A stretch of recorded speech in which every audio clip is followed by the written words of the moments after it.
पुस्तकालय कृष्ण, भगवान के सर्वोच्च व्यक्तित्व अध्याय 58 कृष्ण द्वारा 5 रानियों का विवाह। जैसा कि पिछले अध्याय में उल्लेख किया गया है, एक बड़ी अफवाह थी कि 5 पांडव भाइयों, उनकी मां कुंती के साथ धृतराष्ट्र के पुत्रों की योजना के अनुसार लात के घर में एक आग दुर्घटना में मर गए थे, जिसमें वे थे जीविका। लेकिन फिर द्रौपदी के विवाह समारोह में 5 भाइयों का पता चला, तो एक और अफवाह फैल गई कि पांडव और उनकी मां मरे नहीं थे। यह एक अफवाह थी, लेकिन वास्तव में ऐसा था। वे अपनी राजधानी हस्तिनापुर लौट आए और लोगों ने उन्हें आमने सामने देखा। जब यह खबर कृष्ण और बलराम को दी गई, कृष्ण उन्हें व्यक्तिगत रूप से देखना चाहते थे और इसलिए उन्होंने हस्तिनापुर जाने का फैसला किया। इस बार कृष्ण ने राज्य में हस्तिनापुर का दौरा किया, एक शाही राजकुमार के रूप में, उनके सेनापति युयुधन और कई अन्य सैनिकों के साथ। उन्हें वास्तव में शहर की यात्रा के लिए आमंत्रित नहीं किया गया था, फिर भी वे अपने महान भक्तों के प्रति अपने स्नेह से पांडवों को देखने गए थे। वह बिना किसी चेतावनी के पांडवों के पास गया और उन्हें देखते ही वे सभी अपने अपने आसन से उठ खड़े हुए। कृष्ण को मुकुंद कहा जाता है क्योंकि जैसे ही कोई कृष्ण के साथ निरंतर संपर्क में आता है या उन्हें पूर्ण कृष्ण भावनामृत में देखता है, वह तुरंत सभी भौतिक चिंताओं से मुक्त हो जाता है। इतना ही नहीं, बल्कि व्यक्ति को तुरंत सभी आध्यात्मिक आनंद प्राप्त होते हैं। कृष्ण को प्राप्त करके पांडवों को जीवंत किया गया, जैसे कि बेहोशी या जीवन की हानि से जागृत हो। जब मनुष्य अचेत अवस्था में होता है तो उसकी इंद्रियां और उसके शरीर के विभिन्न अंग निष्क्रिय हो जाते हैं, लेकिन जब वह होश में आता है तो इंद्रियां तुरंत सक्रिय हो जाती हैं। इसी तरह पांडवों ने कृष्ण को प्राप्त किया जैसे कि उन्होंने अभी अभी अपनी चेतना प्राप्त की थी, और इसलिए वे बहुत अधिक जीवंत थे। भगवान कृष्ण ने उनमें से हर एक को गले लगाया और भगवान के परम व्यक्तित्व के स्पर्श से पांडव तुरंत भौतिक संदूषण की सभी प्रतिक्रियाओं से मुक्त हो गए और इसलिए आध्यात्मिक आनंद में मुस्कुरा रहे थे। भगवान कृष्ण का चेहरा देखकर हर कोई दिव्य रूप से संतुष्ट था। भगवान कृष्ण, हालांकि भगवान के सर्वोच्च व्यक्तित्व, एक सामान्य इंसान की भूमिका निभा रहे थे, और इस तरह उन्होंने तुरंत युधिष्ठिर और भीम के पैर छुए क्योंकि वे उनके 2 बड़े चचेरे भाई थे। अर्जुन ने कृष्ण को उसी उम्र के मित्र के रूप में अपनाया, जबकि 2 छोटे भाइयों अर्थात नकुल और सहदेव ने उन्हें सम्मान दिखाने के लिए कृष्ण के चरण कमलों को छुआ। पांडवों और भगवान कृष्ण की स्थिति के अनुरूप सामाजिक शिष्टाचार के अनुसार अभिवादन के आदान प्रदान के बाद कृष्ण को एक उच्च स्थान की पेशकश की गई थी। जब वे आराम से बैठे थे, नवविवाहित द्रौपदी, युवा और अपनी प्राकृतिक स्त्रैण कृपा में बहुत सुंदर, भगवान कृष्ण के सामने उन्हें सम्मानजनक अभिवादन देने के लिए आईं। कृष्ण के साथ हस्तिनापुर जाने वाले यादवों का भी बहुत सम्मानपूर्वक स्वागत किया गया, विशेष रूप से सात्यकी या युयुधन को भी एक अच्छी सीट की पेशकश की गई थी। इस तरह जब बाकी सभी लोग ठीक से बैठे थे, तो 5 भाइयों ने भगवान कृष्ण के पास अपना आसन ग्रहण किया। 5 भाइयों से मिलने के बाद भगवान कृष्ण व्यक्तिगत रूप से श्रीमती कुंती देवी से मिलने गए, जो पांडवों की माता थी, जो कृष्ण की मौसी भी थी। अपनी चाची को अपना सम्मान अर्पित करते हुए कृष्ण ने भी उनके पैर छुए। कुंती देवी की आंखें नम हो गईं और उन्होंने बड़े प्यार से भगवान कृष्ण को गले लगा लिया। फिर उसने उनसे अपने पैतृक परिवार के सदस्यों, उनके भाई वासुदेव, उनकी पत्नियों और परिवार के अन्य सदस्यों की भलाई के बारे में पूछताछ की। इसी तरह कृष्ण ने भी अपनी मौसी से पांडव परिवार के कल्याण के बारे में पूछा। यद्यपि कुंती देवी कृष्ण से पारिवारिक संबंधों से संबंधित थीं, लेकिन उनसे मिलने के तुरंत बाद उन्हें पता चला कि वे भगवान के सर्वोच्च व्यक्तित्व हैं। उसने अपने जीवन की पिछली आपदाओं को याद किया और कैसे कृष्ण की कृपा से वह और उसके पुत्रों पांडवों को बचाया गया था। वह अच्छी तरह से जानती थी कि कृष्ण की कृपा के बिना कोई भी उन्हें धृतराष्ट्र के पुत्रों द्वारा डिजाइन की गई दुर्घटना से नहीं बचा सकता था। दबी हुई आवाज में वह कृष्ण को उनके जीवन का इतिहास सुनाने लगी। श्रीमती कुंती ने कहा, मेरे प्रिय कृष्ण, मुझे वह दिन याद है जब आपने मेरे भाई अक्रूर को हमारे बारे में जानकारी इकट्ठा करने के लिए भेजा था। इसका मतलब है कि आप हमें हमेशा अपने आप याद करते हैं। जब आपने अक्रूर को भेजा तो मैं समझ सकता था कि हमारे खतरे में पड़ने की कोई संभावना नहीं है। हमारे जीवन का सारा सौभाग्य तब शुरू हुआ जब आपने हमारे पास अक्रूर भेजा। तब से मुझे विश्वास हो गया है कि हम सुरक्षा के बिना नहीं हैं। हमारे परिवार के सदस्यों कौरवों द्वारा हमें विभिन्न प्रकार की खतरनाक परिस्थितियों में डाल दिया जा सकता है, लेकिन मुझे विश्वास है कि आप हमें याद करते हैं और हमें हमेशा सुरक्षित और स्वस्थ रखते हैं। यहाँ तक साधारण भक्त भी, जो केवल आपके बारे में सोचते हैं, हमेशा सभी प्रकार के भौतिक खतरों से प्रतिरक्षित होते हैं, और अपने बारे में क्या कहें, जिन्हें व्यक्तिगत रूप से आपके द्वारा याद किया जाता है। तो मेरे प्रिय कृष्ण, दुर्भाग्य का कोई सवाल ही नहीं है। आपकी कृपा से हम सदैव शुभ स्थिति में हैं। फिर भी यद्यपि आपने हम पर विशेष कृपा की है, लोगों को गलती से यह नहीं सोचना चाहिए कि आप कुछ के प्रति पक्षपाती हैं और दूसरों के प्रति असावधान हैं। आप ऐसा कोई भेद नहीं करते हैं। कोई आपका पसंदीदा नहीं है और कोई आपका दुश्मन नहीं है। भगवान के सर्वोच्च व्यक्तित्व के रूप में आप सभी के समान हैं, और हर कोई आपकी विशेष सुरक्षा का लाभ उठा सकता है। तथ्य यह है कि यद्यपि आप सभी के समान हैं, आप विशेष रूप से उन भक्तों के लिए इच्छुक हैं जो हमेशा आपके बारे में सोचते हैं। प्रेम के बंधन से भक्त आपसे जुड़े हुए हैं। ऐसे में वे आपको एक पल के लिए भी नहीं भूल सकते। आप सबके दिल में मौजूद हैं, लेकिन क्योंकि भक्त हमेशा आपको याद करते हैं, आप उसी के अनुसार प्रतिक्रिया देते हैं। हालांकि एक माँ को अपने सभी बच्चों से स्नेह होता है, लेकिन वह उसका विशेष ध्यान रखती है जो पूरी तरह से आश्रित है। मैं निश्चित रूप से जानता हूँ, मेरे प्रिय कृष्ण, कि हर किसी के हृदय में विराजमान होकर आप हमेशा अपने अनन्य भक्तों के लिए शुभ परिस्थितियां बनाते हैं। तब राजा युधिष्ठिर ने भी कृष्ण की सर्वोच्च व्यक्तित्व और सभी के सार्वभौमिक मित्र के रूप में प्रशंसा की, लेकिन क्योंकि कृष्ण पांडवों का विशेष ध्यान रख रहे थे, राजा युधिष्ठिर ने कहा, मेरे प्रिय कृष्ण, हम नहीं जानते कि हमने अपने में किस प्रकार की पवित्र गतिविधियों को अंजाम दिया है। पिछले जन्मों ने आपको हम पर इतना दयालु बनाया है। हम अच्छी तरह से जानते हैं कि जो महान मनीषी आपको पकड़ने के लिए हमेशा ध्यान में लगे रहते हैं, उन्हें ऐसी कृपा प्राप्त करना आसान नहीं लगता, और न ही वे आपसे कोई व्यक्तिगत ध्यान आकर्षित कर सकते हैं। मुझे समझ नहीं आ रहा है कि आप हम पर इतने मेहरबान क्यों हैं। हम योगी नहीं हैं, इसके विपरीत, हम भौतिक संदूषण से जुड़े हुए हैं। हम राजनीति, सांसारिक मामलों में काम करने वाले गृहस्थ हैं। मैं नहीं जानता कि आप हम पर इतने मेहरबान क्यों हैं। राजा युधिष्ठिर के अनुरोध पर कृष्ण बरसात के मौसम में 4 महीने के लिए हस्तिनापुर में रहने के लिए तैयार हो गए। वर्षा ऋतु के 4 महीने चातुर्मासिक कहलाते हैं। इस अवधि के दौरान आमतौर पर यात्रा करने वाले प्रचारक और ब्राह्मण एक निश्चित स्थान पर रुकते हैं और कठोर नियामक सिद्धांतों के तहत रहते हैं। यद्यपि भगवान कृष्ण सभी नियामक सिद्धांतों से ऊपर हैं, वे पांडवों के लिए स्नेह के कारण हस्तिनापुर में रहने के लिए सहमत हुए। हस्तिनापुर में कृष्ण के निवास का यह अवसर लेते हुए शहर के सभी नागरिकों को उन्हें देखने का सौभाग्य मिला, और इस तरह वे भगवान कृष्ण को आमने सामने देखकर दिव्य आनंद में विलीन हो गए। एक दिन जब कृष्ण पांडवों के साथ रह रहे थे, उन्होंने और अर्जुन ने शिकार के लिए जंगल में जाने के लिए खुद को तैयार किया। वे दोनों अर्जुन के रथ पर बैठ गए, जिसने हनुमान के चित्र वाला झंडा फहराया। अर्जुन के विशेष रथ पर सदैव हनुमान का चित्र अंकित रहता है, इसलिए उनका नाम कपिध्वज भी पड़ा है। कपि का अर्थ है हनुमान और ध्वज का अर्थ है ध्वज। इस प्रकार अर्जुन ने अपने धनुष और अचूक बाणों के साथ वन जाने की तैयारी की। उसने खुद को उपयुक्त सुरक्षात्मक वस्त्र पहनाए, क्योंकि उसे उस समय अभ्यास करना था जब वह युद्ध के मैदान में कई दुश्मनों को मार रहा होगा। उन्होंने विशेष रूप से जंगल के उस हिस्से में प्रवेश किया जहां कई बाघ, हिरन और कई अन्य जानवर थे। कृष्ण के साथ जाने का कारण पशु हत्या का अभ्यास नहीं करना था, क्योंकि उन्हें कुछ भी अभ्यास करने की आवश्यकता नहीं है, वह आत्मनिर्भर है। वह अर्जुन के साथ यह देखने के लिए गया कि वह कैसे अभ्यास कर रहा है, क्योंकि भविष्य में उसे कई शत्रुओं को मारना होगा। जंगल में प्रवेश करने के बाद अर्जुन ने कई बाघ, सुअर, बाइसन, गवायस, एक प्रकार का जंगली जानवर, गैंडा, हिरण, खरगोश, शाही और इसी तरह के अन्य जानवरों को मार डाला, जिन्हें उसने अपने बाणों से छेद दिया था। कुछ मरे हुए जानवर जो बलि में चढ़ाए जाने के योग्य थे, उन्हें नौकरों द्वारा ले जाया गया और राजा युधिष्ठिर के पास भेजा गया। बाघ और गैंडे जैसे क्रूर जानवरों को जंगल में अशांति को रोकने के लिए ही मार दिया गया था। चूंकि वन में रहने वाले बहुत से साधु संत हैं, इसलिए क्षत्रिय राजाओं का यह कर्तव्य है कि वे वन को भी रहने के लिए शांतिपूर्ण स्थिति में रखें। अर्जुन को शिकार से थकान और प्यास लगी, और इसलिए वह कृष्ण के साथ यमुना के किनारे चला गया। जब दोनों कृष्ण अर्थात कृष्ण और अर्जुन यमुना के तट पर पहुंचे, अर्जुन को कभी कभी कृष्ण कहा जाता है, जैसा कि द्रौपदी है, उन्होंने अपने हाथ, पैर और मुंह धोए और यमुना का साफ पानी पिया। विश्राम और जल पीते समय उन्होंने देखा कि विवाह योग्य आयु की एक सुंदर कन्या यमुना के तट पर अकेली चल रही है। कृष्ण ने अपने मित्र अर्जुन से कहा कि आगे बढ़ो और उस लड़की से पूछो कि वह कौन थी। कृष्ण के आदेश से अर्जुन तुरंत उस लड़की के पास पहुंचा, जो बहुत सुंदर थी। उसके पास एक आकर्षक शरीर, अच्छे चमकीले दांत और एक मुस्कुराता हुआ चेहरा था। अर्जुन ने पूछा, मेरी प्यारी लड़की, तुम अपने उभरे हुए स्तनों के साथ बहुत सुंदर हो। क्या मैं आपसे पूछ सकता हूं कि आप कौन हैं? आपको यहाँ अकेले घूमते देख हम हैरान हैं। आपके यहाँ आने का उद्देश्य क्या है? हम केवल यह अनुमान लगा सकते हैं कि आप एक योग्य पति की तलाश में हैं। यदि आपको कोई आपत्ति नहीं है, तो आप अपने उद्देश्य का खुलासा कर सकते हैं। मैं तुम्हें संतुष्ट करने की कोशिश करूंगा। सुंदर लड़की यमुना नदी थी। उसने उत्तर दिया, श्रीमान, मैं सूर्य देव की पुत्री हूँ, और अब मैं भगवान विष्णु को अपने पति के रूप में पाने के लिए तपस्या कर रही हूँ। मुझे लगता है कि वह सर्वोच्च व्यक्ति हैं और मेरे पति बनने के लिए उपयुक्त हैं।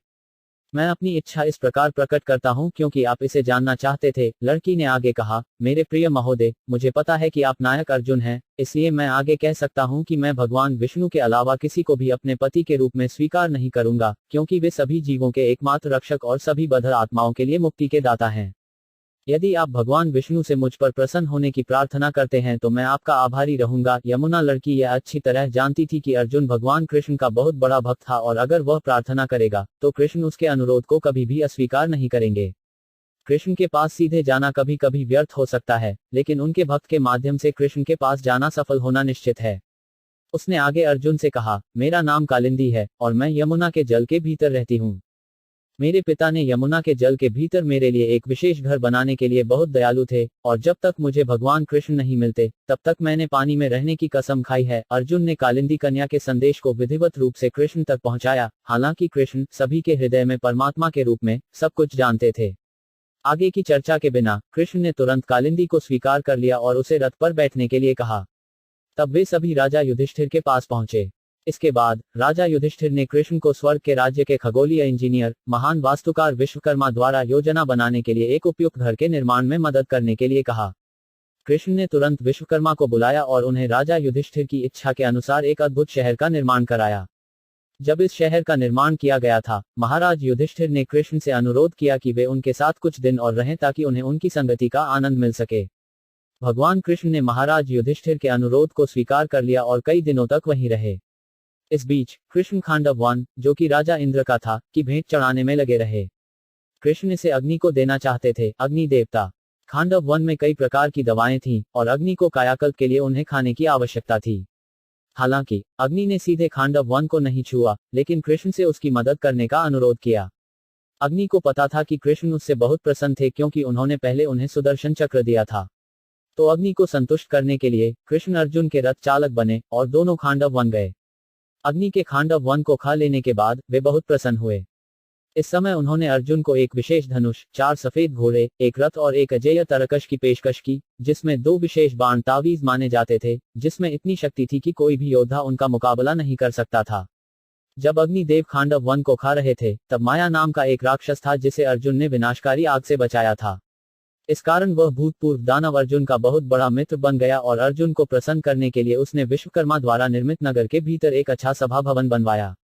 इस सभा भवन के कुछ कोने इतने उलझे हुए थे कि जब दुर्योधन इस घर का दौरा करने आया तो उसे गलत दिशा में ले जाया गया। उसने पानी को जमीन और जमीन को पानी के रूप में स्वीकार कर लिया। इस प्रकार पांडवों के ऐश्वर्य से दुर्योधन का अपमान हुआ और वह उनका दृढ़ शत्रु बन गया। कुछ दिनों के बाद भगवान कृष्ण ने राजा युधिष्ठिर से द्वारका लौटने की अनुमति ली। जब उन्हें अनुमति मिली तो वे हस्तिनापुर में रहने वाले यदुओं के नेता सात्यकी के साथ अपने देश लौट आए। कालिंदी भी कृष्ण के साथ द्वारका लौट आई। लौटने के बाद कृष्ण ने कई विद्वान ज्योतिषियों से परामर्श किया कि वह उपयुक्त समय का पता लगाएं जिस पर कालिंदी से विवाह करना है, और फिर उन्होंने उससे बड़ी धूमधाम से शादी की। इस शादी समारोह ने दोनों पक्षों के रिश्तेदारों को काफी खुशी दी और सभी ने इस शानदार मौके का खूब लुत्फ उठाया। अवंतीपुर, जिसे अब उज्जैन के नाम से जाना जाता है, के राजाओं के नाम विंध्य और अनुविद्य थे। दोनों राजा दुर्योधन के अधीन थे। उनकी एक बहन थी जिसका नाम मित्रविंदा था, जो एक बहुत ही योग्य, विद्वान और शिष्ट लड़की थी, जो कृष्ण की एक मौसी की बेटी थी। उसे राजकुमारों की एक सभा में अपने पति का चयन करना था, लेकिन वह कृष्ण को अपने पति के रूप में पाना चाहती थी। अपने पति के चयन के लिए सभा के दौरान कृष्ण उपस्थित थे और उन्होंने अन्य सभी शाही राजकुमारों की उपस्थिति में मित्रविंदा को जबरन ले लिया। कृष्ण का विरोध करने में असमर्थ होने के कारण राजकुमारों को केवल एक दूसरे को देखने के लिए छोड़ दिया गया था। इस घटना के बाद कृष्ण ने कौशल के राजा की बेटी से शादी की। कौशल प्रांत के राजा को नागनाजित कहा जाता था। वह बहुत पवित्र था और वैदिक कर्मकांडों का अनुयायी था। उनकी सबसे सुंदर पुत्री का नाम सत्या था। कभी कभी सत्या को नागंजिती कहा जाता था क्योंकि वह की पुत्री थी। राजा नागजीत। राजा नागंजीत अपनी बेटी का हाथ किसी भी राजकुमार को देना चाहते थे जो उसके द्वारा बनाए गए 7 बहुत मजबूत बैलों को हरा सके। रियासत में कोई भी 7 बैलों को नहीं हरा सकता था और इसलिए कोई भी सत्य के हाथ का दावा नहीं कर सकता था। 7 बैल बहुत शक्तिशाली थे और वे शायद ही किसी राजकुमार की गंध को सहन कर सकते थे। कई राजकुमारों ने इस राज्य का दौरा किया और सांडों को वश में करने की कोशिश की, लेकिन उन्हें नियंत्रित करने के बजाय वे खुद हार गए। यह खबर पूरे देश में फैल गई और जब कृष्ण ने सुना कि 7 बैलों को हराकर ही कोई लड़की सत्या प्राप्त कर सकता है, तो उन्होंने खुद को कौशल के राज्य में जाने के लिए तैयार किया। कई सैनिकों के साथ उन्होंने देश के उस हिस्से से संपर्क किया जिसे अयोध्या के नाम से जाना जाता है, नियमित रूप से राजकीय यात्रा करते हुए। जब कौशल के राजा को यह ज्ञात हुआ कि कृष्ण उनकी पुत्री का हाथ मांगने आए हैं, तो वे बहुत प्रसन्न हुए। उन्होंने बड़े सम्मान और धूमधाम से राज्य में कृष्ण का स्वागत किया। जब कृष्ण उनके पास पहुंचे तो उन्होंने भगवान को बैठने के लिए उपयुक्त जगह और स्वागत के लिए सामान भेंट किया। सब कुछ बहुत ही सुरुचिपूर्ण दिखाई दिया। कृष्ण ने भी उन्हें अपना भावी ससुर मानकर सम्मानपूर्वक प्रणाम किया। जब सत्या को पता चला कि कृष्ण स्वयं उनसे विवाह करने आए हैं, तो वह बहुत प्रसन्न हुई कि भाग्य की देवी का पति उसे स्वीकार करने के लिए वहां आया था। लंबे समय तक उसने कृष्ण से शादी करने के विचार को संजोया था और अपने वांछित पति को प्राप्त करने के लिए तपस्या के सिद्धांतों का पालन कर रही थी। वह फिर सोचने लगी, अगर मैंने अपनी पूरी क्षमता से कोई पवित्र कार्य किया है, और अगर मैंने ईमानदारी से कृष्ण को अपने पति के रूप में लेने के बारे में सोचा है, तो कृष्ण मेरी लंबे समय से पोषित इच्छा को पूरा करने की कृपा कर सकते हैं। वह मानसिक रूप से कृष्ण को प्रार्थना करने लगी, मुझे नहीं पता कि भगवान के सर्वोच्च व्यक्तित्व मुझसे कैसे प्रसन्न हो सकते हैं। वह सबका स्वामी और स्वामी है। यहाँ तक भाग्य की देवी, जिनका स्थान भगवान के सर्वोच्च व्यक्तित्व के बगल में है, और भगवान शिव, भगवान ब्रह्मा और विभिन्न ग्रहों के कई अन्य देवता हमेशा भगवान को अपना सम्मानपूर्वक प्रणाम करते हैं।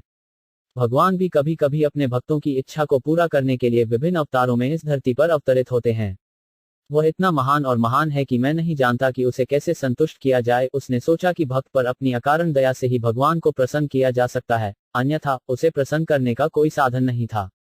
उसी तरह भगवान चैतन्य ने अपने शिक्षा श्लोकों में प्रार्थना की, हे भगवान, मैं आपका शाश्वत सेवक हूँ।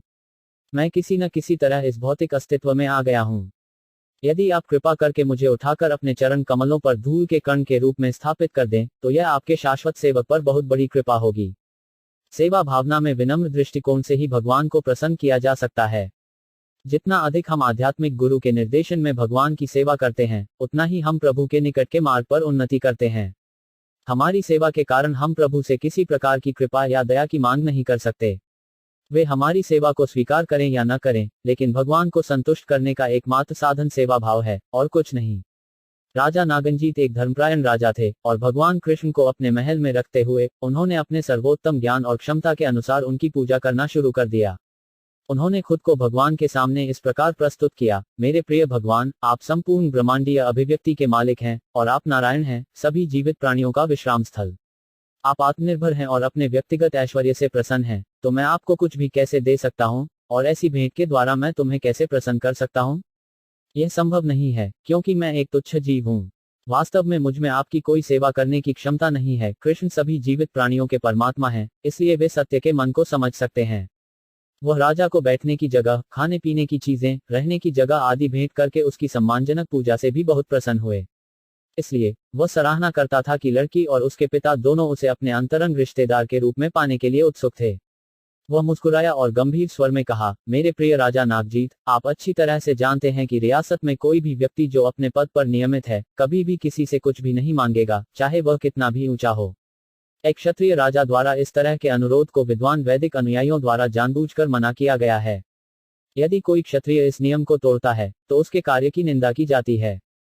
विद्वान, लेकिन इस कठोर नियामक सिद्धांत के बावजूद, मैं आपसे आपकी सुंदर बेटी का हाथ मांग रहा हूं ताकि आप मेरे महान स्वागत के बदले में अपना रिश्ता स्थापित कर सकें। आपको यह जानकर भी प्रसन्नता हो सकती है कि हमारी पारिवारिक परंपरा में आपकी बेटी को स्वीकार करने के बदले में कुछ भी देने की कोई गुंजाइश नहीं है। हम कोई कीमत नहीं चुका सकते जो आप उसे देने के लिए लगा सकते हैं। दूसरे शब्दों में, कृष्ण 7 बैलों को हराने की शर्त को पूरा किए बिना राजा से सत्य का हाथ चाहते थे। भगवान कृष्ण के कथन को सुनने के बाद राजा नागजीत ने कहा, मेरे प्रिय भगवान, आप सभी सुख, सभी ऐश्वर्य और सभी गुणों के भंडार हैं। भाग्य की देवी लक्ष्मी जी हमेशा आपकी छाती पर रहती हैं। इन परिस्थितियों में मेरी बेटी के लिए बेहतर पति कौन हो सकता है? मैंने और मेरी बेटी दोनों ने हमेशा इस अवसर के लिए प्रार्थना की है। आप यदु वंश के मुखिया हैं। आप कृपया यह जान सकते हैं कि मैंने शुरू से ही अपनी बेटी की शादी एक उपयुक्त उम्मीदवार से करने की कसम खाई है, जो मेरे द्वारा तैयार की गई परीक्षा में विजयी हो सकती है।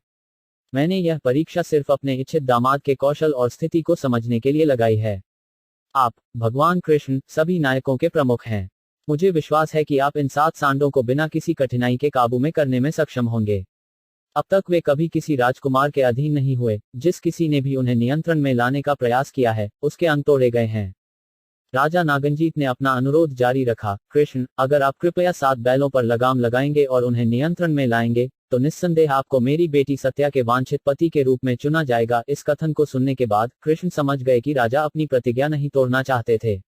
इस प्रकार अपनी इच्छा पूरी करने के लिए उन्होंने अपनी बैल कस ली और बैलों से लड़ने के लिए तैयार हो गए। उसने तुरंत अपने आप को 7 कृष्णों में विभाजित कर लिया, और उनमें से प्रत्येक ने तुरंत एक बैल को पकड़ लिया और उसकी नाक पर लगाम लगा दी, इस प्रकार उसे नियंत्रण में लाया जैसे कि यह कोई खेल हो। कृष्ण का स्वयं को 7 में विभाजित करना बहुत महत्वपूर्ण है। सत्य को यह ज्ञात था कि कृष्ण पहले से ही कई अन्य पत्नियों से विवाह कर चुके हैं, लेकिन फिर भी वह कृष्ण से जुड़ी हुई थीं। उसे प्रोत्साहित करने के लिए कृष्ण ने तुरंत अपने आप को 7 में विस्तारित किया। तात्पर्य यह है कि कृष्ण एक हैं, लेकिन उनके पास विस्तार के असीमित रूप हैं। उसने कई हजारों पत्नियों से विवाह किया, लेकिन इसका यह अर्थ नहीं है कि जब वह एक पत्नी के साथ था तो अन्य उसकी संगति से वंचित थे।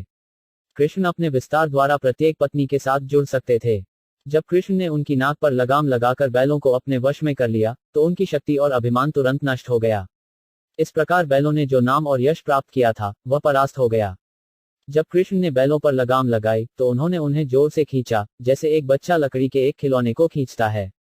कृष्ण के इस लाभ को देखकर राजा नागजीत बहुत चकित हो गए और तुरंत, बहुत खुशी के साथ, अपनी बेटी सत्या को कृष्ण के सामने लाया और उसे सौंप दिया। कृष्ण ने भी तुरंत सत्या को अपनी पत्नी के रूप में स्वीकार कर लिया। फिर बड़ी धूमधाम से विवाह समारोह हुआ। राजा नागंजीत की रानियां भी बहुत प्रसन्न हुई क्योंकि उनकी पुत्री सत्या ने कृष्ण को पति के रूप में प्राप्त किया था। चूंकि इस शुभ अवसर पर राजा और रानियां बहुत प्रसन्न थे, इसलिए विवाह के सम्मान में पूरे शहर में उत्सव मनाया गया। हर जगह शंख और केटलिड्रम की आवाजें और संगीत और गीत के विभिन्न कंपन सुनाई दे रहे थे।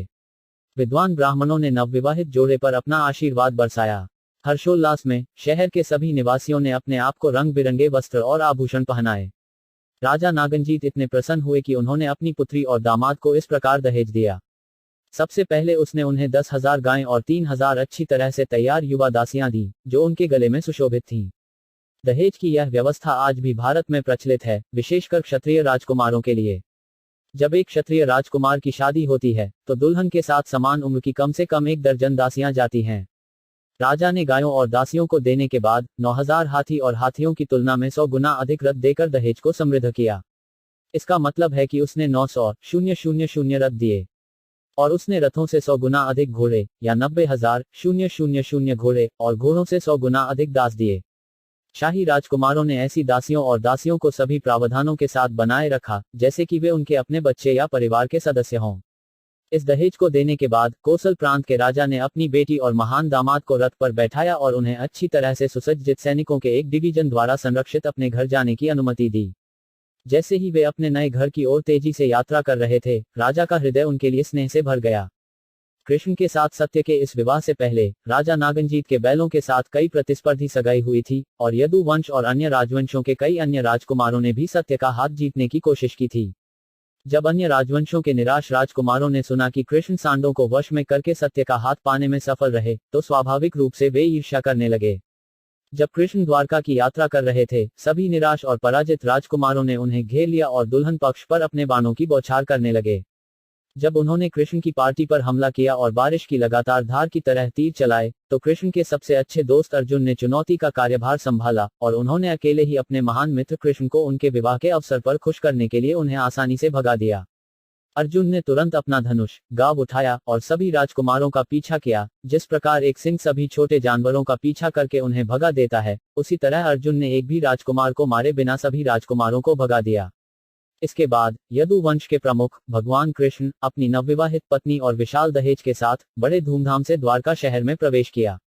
कृष्ण तब वहां अपनी पत्नी के साथ बहुत शांति से रहते थे।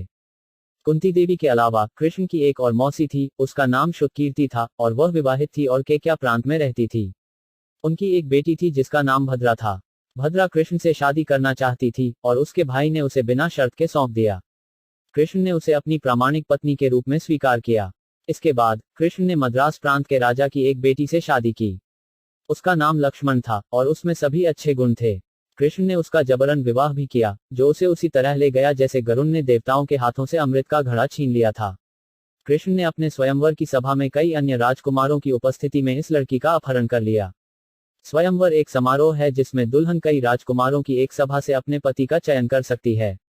इस अध्याय में वर्णित 5 लड़कियों के साथ कृष्ण के विवाह का वर्णन पर्याप्त नहीं है। उनके अलावा उनकी और भी कई हजारों पत्नियां थीं। भौमासुर नामक राक्षस का वध करने के बाद कृष्ण ने अन्य हजारों पत्नियों को स्वीकार कर लिया। इन सभी हजारों लड़कियों को भौमासुर के महल में बंदी बना लिया गया था, और कृष्ण ने उन्हें रिहा कर दिया और उनसे शादी कर ली। इस प्रकार कृष्ण के 48वें अध्याय का भक्तिवेदांत तात्पर्य समाप्त होता है। 5 रानियां कृष्ण द्वारा विवाहित।